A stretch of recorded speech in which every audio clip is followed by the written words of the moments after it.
नमस्कार, TV9 मराठीमध्ये आपल्या सगळ्यांचे स्वागत। मी निखिला। महत्त्वाची बातमीना बुलेटिनची सुरुवात मंत्री मुरलीधर मोहोळ यांच्याकडून पुण्यातील नुकसानीचा एकतानगरमध्ये लोकांचा रोष पाहून त्यानंतर मुरलीधर मोहोळ यांनी काढता पाय घेतलेला आहे। पुण्यामध्ये पूरग्रस्त सोसायटीच्या पाहणीच्या वेळेला मोहोळ यांनी काढता पाय घेतला। प्रशासनाने पाणी सोडताना सांगितलं नाही असं मुरलीधर मोहोळ म्हणाले आहेत। लय मोठं नुकसान झालं। कोण कुणाकडे जाणार आम्ही? कोण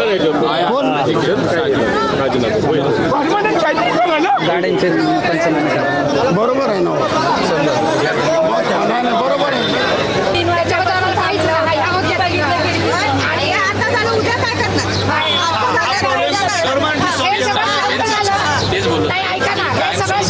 सोडवण्यासाठीच पुढचा विचार केला पाहिजे। कायमस्वरूपी उपाययोजना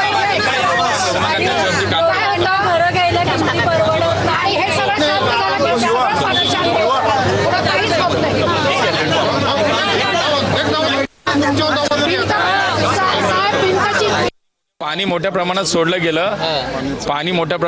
गेलं आणि त्यामुळे स्वाभाविकपणे ही परिस्थिती निर्माण झाली आहे। नदीच्या बाजूचा भाग आहे। आता त्यांना आम्ही सगळ्यांना सांगितलं की ज्या पद्धत जितकं तुम्हाला पाणी सोडायचं तेवढी कल्पना खाली लोकांना दिली पाहिजे आणि महापालिका आणि जलसंपदा विभाग या प्रशासनातला समन्वय हा नीट राहिला पाहिजे, चांगला राहिला पाहिजे, हे सांगितलेलं आहे। आता मुरली मोहोळांची आणि माझी पार्लमेंटमध्ये सविस्तर या विषयाची चर्चा झाली आणि त्यांनीही जे स्टेटमेंट केलं ते मी पाहिलं की पुणे म्युनिसिपल कॉर्पोरेशन आणि इरिगेशन खात्याचा विस्कळीत कारभार, त्याचबरोबर सरकार हे पूर्णपणे अपयशी ठरलेलं आहे।